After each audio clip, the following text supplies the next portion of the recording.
我今日就個客俾面整咗一部呢隻叫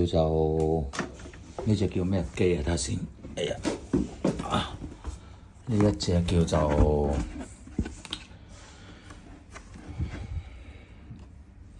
米家浴霸室內加熱器。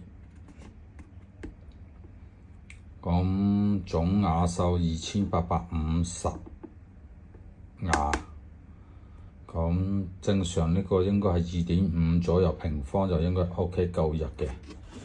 咁時間關係，我提前已經拆開晒，整好咗。咁呢度亦都截咗個220，佢呢個係話藍牙對嘅。咁頭先亦都測試過。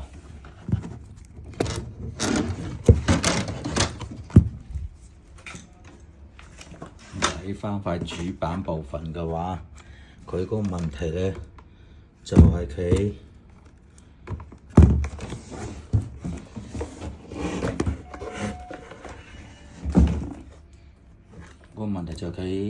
呢度斷咗隻腳。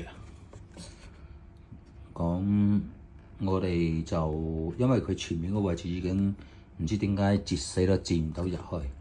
咁我就喺後邊幫佢就到隻腳，整到隻腳落去，由後邊上腳，因為前面入唔到啊，就變咗單腳運作，就呢個位置就用唔到，就而家就幫佢講一截翻落去。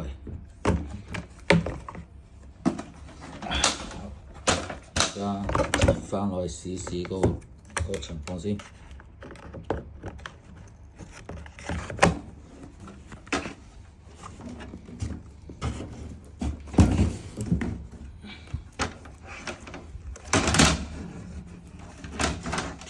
線有啲短，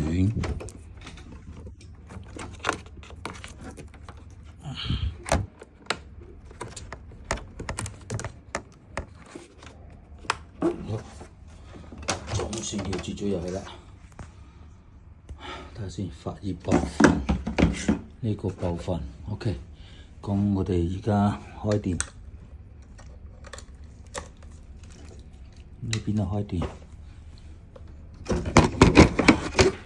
因為我哋而家係只係測試，所以建議大家自己唔好去玩嚇。好，我哋閂咗個照明先。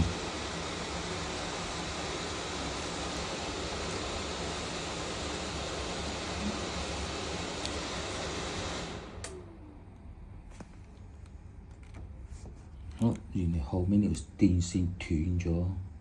甩咗條電線出嚟啊！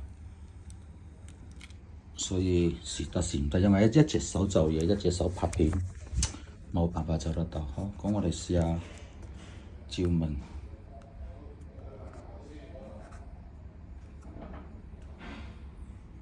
好，嗰邊甩咗，就整唔到，一隻手冇辦法操作得到。先睇住嗰度先。整好部機裝返畀客戶先，維修浴室寶，維修浴霸，專門電器維修。好，終於搞掂，而家試下用呢個叫做吹風。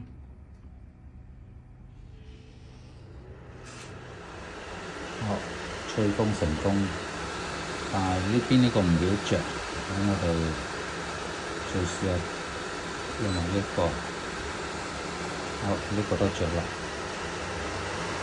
風力都幾勁下嘅喎，啲風力唔細嘅。咁我哋再試埋呢個照明，哇 ，OK 喎，加算唔知襟唔襟玩。咁佢今次嘅問題係個主板故障，咁主板我都整好咗噶啦，而家就試過冇問題。好啦，咁今日大概睇到係咁樣啦，都冇乜嘢睇噶啦，依家裝翻畀個客。為手續實報。